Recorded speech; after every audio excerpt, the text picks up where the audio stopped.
And in the face of this crisis, the Filipinos' ingenuity and innovation allowed us to keep the wheels of our economy alive. Yan ang isa sa mga ibinida ni Pangulong Ferdinand R. Marcos Jr. tungkol sa kakayanan ng mga Pilipino sa larangan ng teknolohiya. Sa katatapos lang ng Manila Tech Summit 2025 na isinagawa sa Bonifacio Global City, Taguig. Nagsama-sama sa summit ang iba't ibang tech companies mula sa Pilipinas at ibang bansa, kung saan hindi lang nila ipinamalas ang kanilang mga produkto at serbisyo, kundi nagtulungan din sila para sa paggawa ng solusyon sa ibang suliranin.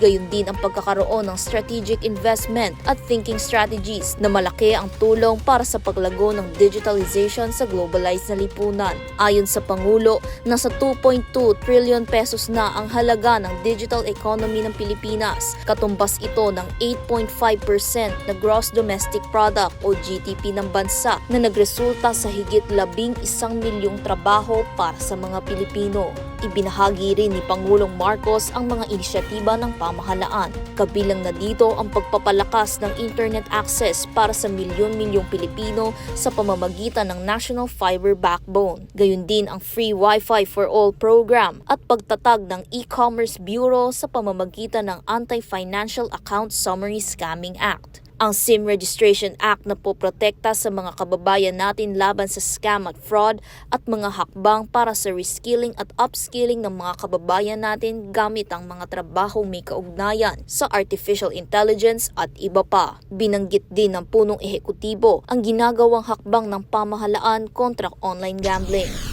Through initial measures such as suspending the in-app gambling access in mobile payment apps and websites.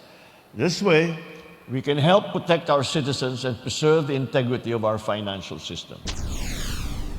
Nagpaabot naman ng labis na pasasalamat si Pangulong Marcos Jr. sa mga nagsilbing utak sa likod ng paghubog ng mas handa, inklusibo at matibay na sektor ng Philippine Financial Technology.